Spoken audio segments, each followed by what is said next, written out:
Hello guys. तो continue करते हैं सी प्लस प्लस के इस कोर्स में। आज की इस वीडियो में हम बात करने वाले हैं कि फ्रेंड फंक्शन क्या होते हैं और फ्रेंड फंक्शन को हम क्यों यूज़ करते हैं। क्या ज़रूरत हमको ऐसी पड़ी कि हमें फ्रेंड फंक्शन बनाना पड़ा। फ्रेंड फंक्शन का क्या काम होता है, तो बिना देर किए हुए चलिए देख लेते हैं कि फ्रेंड फंक्शन क्या होते हैं, कैसे वर्क करते हैं। उससे पहले हम थोड़ा सा एक बात समझ लें कि फ्रेंड फंक्शन होते क्या हैं। फ्रेंड फंक्शन हमारे जो प्राइवेट क्लास होती है उसको एक्सेस करता है। कहाँ से? हमारी क्लास के बाहर से। और इस फ्रेंड फंक्शन जो होता है वो हमारे क्लास का मेंबर नहीं होता है, लेकिन उसके बाद भी वो हमारे प्राइवेट डेटा को एक्सेस कर लेता है आउटसाइड द क्लास। क्लास के बाहर से हमारे जो प्राइवेट डेटा होता है उसको एक्सेस कर लेता है। तो ये काम होता है फ्रेंड फंक्शन का। तो चलिए बिंद किए हुए हम प्रैक्टिकली थोड़ा सा इसको करके देखते हैं कि फ्रेंड फंक्शन क्या होते हैं और कैसे बनाए जाते हैं। सबसे पहले हम क्या करेंगे, यहाँ पे एक नई फाइल बना लेंगे tut16.cpp के नाम से, और इसको बंद कर लेंगे जिससे हमारी स्क्रीन थोड़ी सी बड़ी हो जाए, और अपना बॉयलर प्लेट कोड यहाँ पे लगा देंगे। जिसको नहीं पता कि बॉयलर प्लेट कोड कैसे बनाया जाता है, तो यहाँ स्निपेट में जाके बनता है। अगर आपने पिछली वीडियोस देखी हैं तो आपको पता होगा कि स्निपेट कैसे बनाते हैं। तो चलिए बिना देर किए हुए हम यहाँ पे एक क्लास बना लेंगे कॉम्प्लेक्स। एक कॉम्प्लेक्स क्लास हमने बना लिया और यहाँ से इसको बंद कर दिया। अब कॉम्प्लेक्स क्लास में हमने इंटीजर टाइप का a, b दो वेरिएबल ले लिए। अब हमने क्या करा, एक पब्लिक मेंबर बनाया। पब्लिक मेंबर से कहा कि तुम क्या करो, वॉइड सेट डेटा कर दो, वॉइड सेट नंबर कर दो। एक पब्लिक नाम की क्लास बनाया, उससे हमने कहा कि तुम क्या करो, वॉइड सेट नंबर कर दो। किसका नंबर सेट कर दो? तुम दो आर्ग्यूमेंट पास कराओ। तुम कहो कि m1 कॉमा इंटीजर m2 दो आर्ग्यूमेंट पास कराओ, और जैसे ही a की वैल्यू तुम्हारे पास आए तुम उसको m1 कर दो, और b आए b को तुम m2 कर दो। ठीक, इतना हो गया। अब हमने क्या करा, अब हमने एक और फंक्शन यहाँ पे बनाया। वो फंक्शन मेरा क्या काम करेगा, वो फंक्शन मेरा नंबर को प्रिंट कराएगा। तो वो फंक्शन हमारा कुछ भी रिटर्न नहीं करेगा। तो वॉइड प्रिंट के नाम से एक फंक्शन बना लिया। फिर हमने सी आउट से कहा कि सी आउट, फिर हमने सी आउट लगाया और कह दिया कि योर नंबर इज, हमारा नंबर ए हो जाएगा प्लस बी आयोटा, और एक एंडल लगा देंगे यहाँ पे। ये काम हो गया।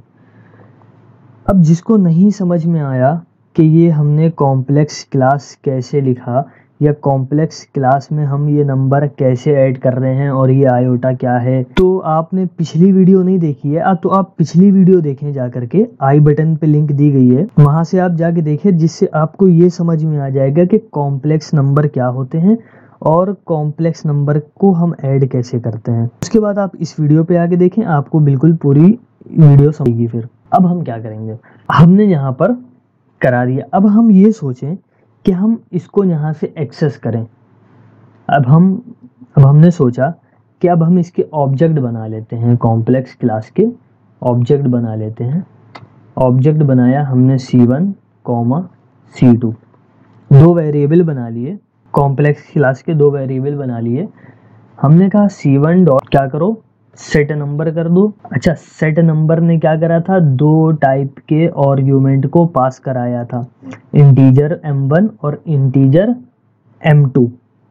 तो अब हम क्या करेंगे, यहाँ पे दो नंबर दे देंगे। हमने कहा 2 और 4, और हमने C1 डॉट प्रिंट नंबर कर दिया, जिससे ये क्या करेगा, हमारी जो C1 की वैल्यू होगी उसको प्रिंट कर देगा। इसी तरह से हमने C2 के लिए भी करा। हमने कहा तुमको 5 और 7, और C2 डॉट क्या कर दो, प्रिंट कर दो नंबर को। इतना काम हमारा कंप्लीट हो गया।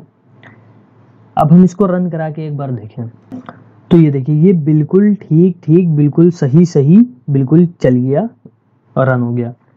2 + 4 आयोटा, 5 + 7 आयोटा। लेकिन अब बात यहाँ पे ये आती है, अगर हम अब इन दोनों का सम कराना चाहें तब हम कैसे कराएंगे। अब हम बात करते हैं फ्रेंड फंक्शन की। यहाँ पे अब यहाँ से हमारे फ्रेंड फंक्शन की बात स्टार्ट होती है कि फ्रेंड फंक्शन क्या होता है। कि जैसे हमने आपको बताया कि friend function outside the class से क्या करता है, हमारे प्राइवेट डेटा को और प्रोटेक्टेड डेटा को एक्सेस कर सकता है, उसके डेटा ले सकता है। अब हम क्लास के बाहर से एक फंक्शन बना देंगे जो हमारी कॉम्प्लेक्स क्या कहेगा, सम कर दो कॉम्प्लेक्स नंबर का। अब ये क्या कर रहा है, ये भी दो तरह के आर्गुमेंट पास कर रहा है। ये किस तरह के आर्गुमेंट पास कर रहा है, कॉम्प्लेक्स क्लास की कॉम्प्लेक्स, ये x1 कॉमा, मैं इसी को कॉपी कर लेता हूँ यहाँ से, कॉम्प्लेक्स x2, ये दो तरह के आर्गुमेंट पास कर रहा है। अब एक कॉम्प्लेक्स बनाया x3, हमने x3 से कहा कि x3 देखो तुम क्या करो, सेट कर दो कॉम्प्लेक्स नंबर को। किसके साथ सेट कर दो,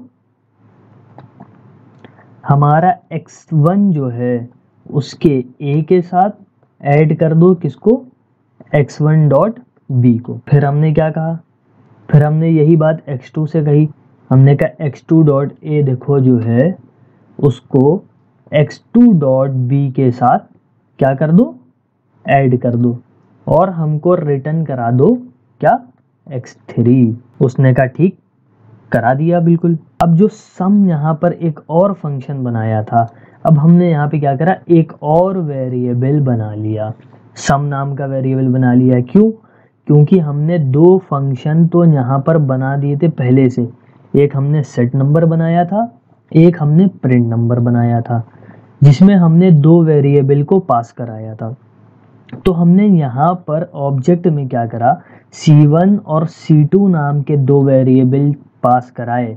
तो उसने क्या करा, 2 और 4 को सेट कर दिया C1 के साथ, और 5 और 7 को सेट कर दिया C2 के साथ। आती है कि ये सम की। अब जो हमने सम कॉम्प्लेक्स नंबर बनाया है, अब वो हमारा क्या करेगा, अब ये हमारा सम कहेगा कि सम देखो ऐसा है कि सम कॉम्प्लेक्स नंबर जो था उसमें तुम C1 और C2 को पास कराओ, दो वेरिएबल को। सम से कहा कि सम तुम क्या करो, अब हमारा प्रिंट कर दो नंबर, प्रिंट कर दो नंबर। लेकिन आप ज़रा सा कमेंट करके हमको बताइए आप लोग कि अगर हम इसको रन कराएं, इसको अगर हम कंपाइल कराएं तो इसका क्या आउटपुट आएगा। मैं 2 मिनट वेट कर लेता हूं। आई होप आप लोगों ने नीचे कमेंट कर दिया होगा। तो चलिए इसको रन करा के देखते हैं एक बार। तो इसने क्या करा, इतने एरर दे दिए, और ये क्या कह रहा है कि भैया ये कॉम जो नंबर है वो तुम A और B जो प्राइवेट डेटा मेंबर हैं उनको कैसे एक्सेस करा सकते हो। 3 से कह रहा है कि x3 तुम A और B जो प्राइवेट डेटा मेंबर है उसको कैसे कॉम्प्लेक्स करा सकते हो। x3 कहेगा कि कॉम्प्लेक्स नाम की जो क्लास है वो मेरा बहुत अच्छा दोस्त है, वो हमें अपना जितना भी पर्सनल डेटा है वो सब शेयर कर देता है, कोई भी दिक्कत नहीं होती है उसको, मतलब हमसे शेयर करने में। तो कंपाइलर कहेगा नहीं नहीं नहीं, ऐसे नहीं चलेगा काम। अगली बार से अगर तुम्हें कभी भी कोई भी डेटा लेना हो, तुम क्या करना, अपने अंदर एक डिक्लेरेशन दे देना कि सम कॉम जो है वो हमारा फ्रेंड है। अगली बार क्या होगा, कॉम्प्लेक्स क्लास के जो फ्रेंड है, फ्रेंड हमने फ्रेंड फंक्शन को हम फ्रेंड के ही नाम से डिक्लेयर करते हैं। हमने कहा फ्रेंड फंक्शन देखो ऐसा है, कॉम्प्लेक्स नाम का जो फंक्शन बना हुआ है सम कॉम्प, ठीक है, उसमें दो आर्गुमेंट पास हैं। कौन कौन से, complex x1 comma complex x2, complex x1 comma complex x2, ये हमारे क्या हैं, ये हमारे फ्रेंड हैं। तो अब इसको हम रन करा के देखते हैं क्या होता है। फिर इसने कुछ एरर दी है। क्या कह रहा है कि कॉमा लगाना हम भूल गए थे। एक कॉमा से आपके प्रोग्राम में बहुत एरर आ सकती है, तो कभी भी अगर प्रोग्राम लिखे तो अपना दिमाग खोल करके लिखें। अगर आप इंसान हैं, एक तो गलतियां होती रहती हैं, ऐसी कोई बात नहीं है। एक और यहाँ पे हमने क्या करा था कि जो सम कॉम्प्लेक्स करा था, यहाँ पे हम सम कॉम्प्लेक्स ना करके यहाँ पे क्या करेंगे, सेट नंबर कर देंगे। वो क्यों कर देंगे सेट नंबर, अब ये भी समझ लेते हैं। सेट नंबर हम इसलिए कर देंगे क्योंकि जैसे ही हमारा कॉम्प्लेक्स x3 किसका नंबर ले रहा है, सेट नंबर, जो हमने नंबर यहाँ पे सेट करा था इंटीजर में, जो आर्गुमेंट पास हुए थे यहाँ, उसमें जो नंबर सेट हुए थे उसको यहाँ पे हम ऐड कर रहे हैं, इसलिए हम यहाँ पे क्या कर देंगे, सेट नंबर कर देंगे। तो चलिए अब इस प्रोग्राम को रन करा के देखते हैं और देखते हैं क्या आउटपुट आता है। b is equal to b does not as the type of name. कभी कभी ये एरर आ जाता है विजुअल स्टूडियो कोड में। ये देखिए हमने क्या करा, हमने कोई भी एक की दबा करके कंट्रोल एस से सेव करा और उसके बाद इसको रन करा के देखा तो ये बिल्कुल ठीक रन हो गया। ए और बी दो नंबर को ऐड करेंगे हम। अब हम क्या करते हैं, अब हम इसको फिर से एक बार रन करा के देखते हैं। तो हमने जैसे ही रन कराया तो देखिए क्या हुआ, यहाँ पर 2 + 5 7 और 7 + 4 11, तो 7 + 11 आई उसने हमको रिटर्न करा दिया। तो ये होता है हमारा फ्रेंड फंक्शन। चलिए फिर से एक बार हम इसको अच्छे से समझा देते हैं कि फ्रेंड फंक्शन होता क्या है। किसी बात की कोई जल्दबाजी नहीं है, अगर आपको नहीं समझ में आता है तो आप वीडियो को बैक करके फिर से देख सकते हैं। हमने क्या करा, हमने एक कॉम्प्लेक्स क्लास बनाई। उस कॉम्प्लेक्स क्लास में हमने 2 वेरिएबल बनाए। कौन कौन से, हमने कहा इंटीजर टाइप का a और b, जो बाय डिफॉल्ट प्राइवेट होते हैं। हमने एक पब्लिक मेंबर बनाया, उससे कहा कि तुम डेटा को सेट करो और वो 2 आर्गुमेंट पास कराता है। कौन से, m1 और m2। अब जैसे ही हमने a में वैल्यू ली तो हमने a को m1 करा दिया और b को m2 कर दिया। इतनी बात क्लियर हो गई। अब हमने क्या करा, एक फंक्शन बनाया void प्रिंट नंबर करके, जो हमारा क्या करेगा, जो हमारा नंबर होगा उसको प्रिंट करेगा और काउट से नंबर को प्रिंट कर दिया। के बाद हमने क्या करा, यहाँ पे ऑब्जेक्ट बनाए। ऑब्जेक्ट में हमने 2 वेरिएबल ले लिए, c1 और c2। सबसे पहले तो हमने यही लिया, हमने c1 डॉट सेट नंबर कर दिया और c2 डॉट सेट नंबर कर दिया। इतनी बात तो सबको क्लियर है। और उसमें 2 आर्गुमेंट पास करा दिए इंटीजर टाइप के, c1 में 2 और 4 और सेट नंबर में 5 और 7। अब क्या कह रहा है, अब शुरू होता है यहाँ से फ्रेंड फंक्शन का काम। फ्रेंड फंक्शन में हमने कहा, फ्रेंड फंक्शन जैसा कि आप लोगों को पता है कि फ्रेंड फंक्शन जो होता है वो क्लास के बाहर से हमारे प्राइवेट डेटा को एक्सेस कर लेता है। कभी कभी कुछ ऐसी सिचुएशंस आ जाती हैं कि हम क्लास के अंदर प्रोग्राम को नहीं लिख सकते, क्लास के बाहर से एक्सेस कराना पड़ता है प्रोग्राम को, तब हम वहाँ पे फ्रेंड फंक्शन का यूज करते हैं। हमने क्या करा, हमने करा कि एक क्लास के बाहर से एक फंक्शन बनाया कॉम्प्लेक्स नाम का, उसका नाम रखा सम कॉम्प्लेक्स, COM शॉर्ट फॉर्म लिख दिया हमने, सम कॉम्प्लेक्स। वो 2 तरह के आर्गुमेंट पास कराता है। कौन कौन से, कॉम्प्लेक्स x1 और कॉम्प्लेक्स x2। अब हमने एक वेरिएबल बनाया कॉम्प्लेक्स x3। x3 से कहा कि x3 देखो तुम क्या करो, सेट नंबर जो ऊपर हमने फंक्शन बनाया था उसका डेटा ले लो। उसने कहा ठीक, और हमने कहा x1 dot a plus x2 dot a कर दो। क्या मतलब हुआ, हमने कहा a और b, अगर हम x1 को a एज्यूम कर लें और x2 को b एज्यूम कर लें तो हमारा काम हो जाएगा, तो हमें आसानी से समझ में आ जाएगा। हमने क्या करा, x1 डॉट a कर लिया, x2 डॉट a कर लिया, इन दोनों को ऐड करा दिया। अब हमने x1 डॉट b और x2 डॉट b करके रिटर्न करा दिया x3। हमने बाहर क्लास के बाहर से एक फंक्शन बना लिया। अब हम क्या करेंगे, अब हम ऑब्जेक्ट में आए। ऑब्जेक्ट में हमने एक वेरिएबल पास कराया, सम नाम का वेरिएबल पास कराया। अब हमने क्या कहा, सम इज इक्वल टू, सम से क्या कहा कि सम कॉम करके जो तुम एक वेरिएबल था वो उसमें 2 आर्ग्यूमेंट पास करा दो। उसने कहा कौन कौन से आर्ग्यूमेंट पास करा दे। हमने ए और बी के लिए कौन सा आर्ग्यूमेंट बनाए थे, सी और 1। हमने कहा सी और 1 को पास करा दो। उसने क्या करा, यहाँ पे 2 आर्ग्यूमेंट पास करा दिए, सी और 1। फिर हमने सम डॉट प्रिंट नंबर से कहा कि तुम क्या करो, डेटा को प्रिंट कर दो। उसने प्रिंट कर दिया। लेकिन जब हम इसको रन कर रहे थे तो हमें एक एरर आ रहा था। वो क्यों एरर आ रहा था, वो कह रहा था कि आप क्लास के बाहर से किसी भी क्लास के अंदर के प्राइवेट मेंबर को, प्राइवेट डेटा को एक्सेस नहीं कर सकते।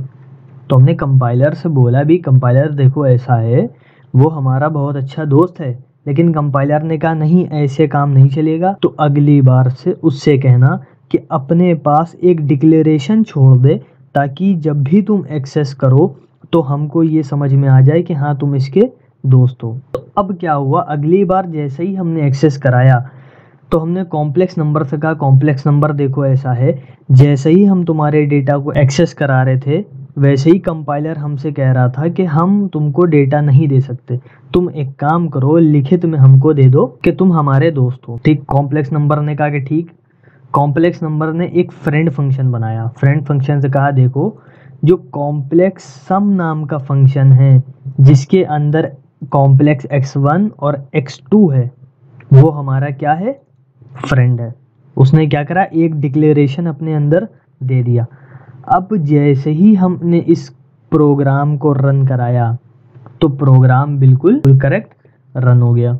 ये देखिए, तो सिर्फ इतना ही फ्रेंड फंक्शन होता है, और भी चीज़ें फ्रेंड फंक्शन में होती हैं जो हम आगे आने वाली वीडियोस में देखेंगे। आने वाली वीडियोस में फ्रेंड फंक्शन के बारे में और समझेंगे कि फ्रेंड फंक्शन क्या होता है, और 2 क्लास के अगर हम किसी अलग अलग क्लास में बनाएं तो क्या हमको अलग अलग फ्रेंड फंक्शन बनाना पड़ेगा या हमारा एक ही फ्रेंड फंक्शन से काम हो जाएगा। तो गाइस बस आज के लिए इतना ही। अगर आपको वीडियो अच्छी लगी हो तो लाइक करिए, चैनल को सब्सक्राइब करिए और बने रहिए मेरे साथ ऐसे ही C++ के इस कोर्स में। अगर आपने अभी तक इस प्लेलिस्ट को एक्सेस नहीं करा है तो जल्दी से जाके इस प्लेलिस्ट को एक्सेस कर ले, क्योंकि हम आपके लिए इसी तरह C++ का कोर्स बना रहे हैं। आई होप आप लोगों को वीडियो अच्छी लगेगी और जल्दी मिलते हैं नेक्स्ट वीडियो में। Thank you guys for watching this video.